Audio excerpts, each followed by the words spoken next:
Bonjour, nous allons découvrir aujourd'hui 3 modes qui nous permettent de savoir de quel accompagnement j'ai besoin pour effectuer une tâche, faire un devoir, faire un exercice ou apprendre une leçon. Le premier mode d'accompagnement s'appelle conduite accompagnée. Il s'agit notamment d'être accompagné du début jusqu'à la fin. Cela correspond à une autonomie de niveau 1. Le deuxième mode d'accompagnement s'appelle la tour de contrôle. C'est notamment lorsque j'ai besoin d'être accompagné au début pour la mise au travail et à la fin pour vérifier avec moi le travail qui a été effectué. Cela correspond à une autonomie de niveau 2. Le troisième mode d'accompagnement s'appelle le contrat de confiance. C'est quand je peux tout seul effectuer le travail qui m'a été demandé.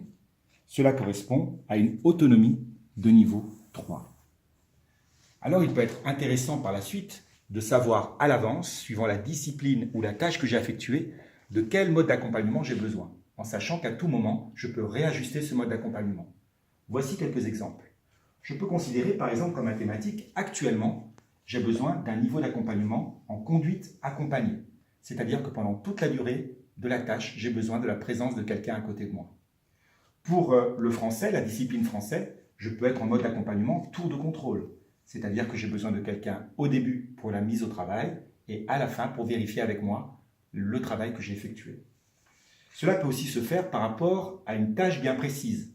Par exemple, notamment pour répondre à des questions d'histoire, je peux être en contrat de confiance, c'est-à-dire que je n'ai besoin de personne pour cette tâche précisément. Mais pour une autre tâche dans la même discipline, par exemple apprendre une leçon, je peux être en tour de contrôle.